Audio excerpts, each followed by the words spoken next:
Hi, very good morning. దయచేసి బంధువులకు, బంధుమిత్రులకు, ఎవరైతే నిరుద్యోగులు ఉన్నారు కదా, వాళ్ళ బంధువులు ఉంటారు కదా, వాళ్ళకి చెప్తున్నా, దయచేసి మీరు మీ చుట్టుపక్కల ఎవరైనా నిరుద్యోగి దసరా పండుగ ఒక 2 రోజులు వచ్చిందనుకో, వాని మనసు గాయపరిచే విధంగా బంద్ చేసేయండి. ఏంటంటే మీకు జాబ్ రాలేదా, అయ్యో అంతమందికి వచ్చింది నీకు రాలేదా, ఇంకెప్పుడు వస్తుంది జాబ్, ఎన్ని రోజులు అవుతావు, అప్పుడెప్పటి నుంచో స్టార్ట్ చేసినావు ఇంకా వస్తలేదు, పెళ్ళి అయింది, పిల్లలు పుట్టిరు మీ పక్క వాళ్ళకి అందరికీ అని ఇలాంటి కామెంట్లు చేయకండి. వాడు వచ్చిన 2 రోజులు కూడా మనశ్శాంతి ఉండదు.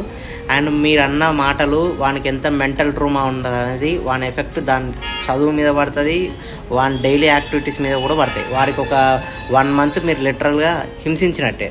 సో మాట అనే ముందు చాలా జాగ్రత్తగా రండి. కావాలంటే ధైర్యం చెప్పండి, అయ్యో రాలేదా తమ్ముడు, ఏం కాదులే, మళ్ళీ రాసుకో, మళ్ళీ నోటిఫికేషన్ వస్తాయి అన్నట్టు చెప్పాలి. కానీ వాడిని మొత్తం కించపరిచే విధంగా, వాడిని డీమోటివేట్ చేసే విధంగా మాటలు మాత్రం బంద్ చేయండి. ఇది అస్సలు మంచి పద్ధతి కాదు. Okay, be matured. మీరు అందరు చదువుకున్నారు, అక్షరాస్యత కూడా చాలా మంది ఉన్నది. ఒకప్పుడు అంటే 90s 80s ఉన్నట్లు లేరు. మీరు అందరు కావాలని అంటారు. దయచేసి చెప్తున్నా, తీవ్రమైనటువంటి పదాలు వాడకండి. వాడికి ధైర్యంగా మోటివేషన్ చేయండి. ఓకే, జాబ్ వస్తుంది తమ్ముడు, ఏం కాదు, భయపడకు, మళ్ళీ వస్తుందనే ధైర్యం చెప్పండి. ఓకే, అది మీరు ఇచ్చిన పెద్ద గిఫ్ట్ పండుగకి.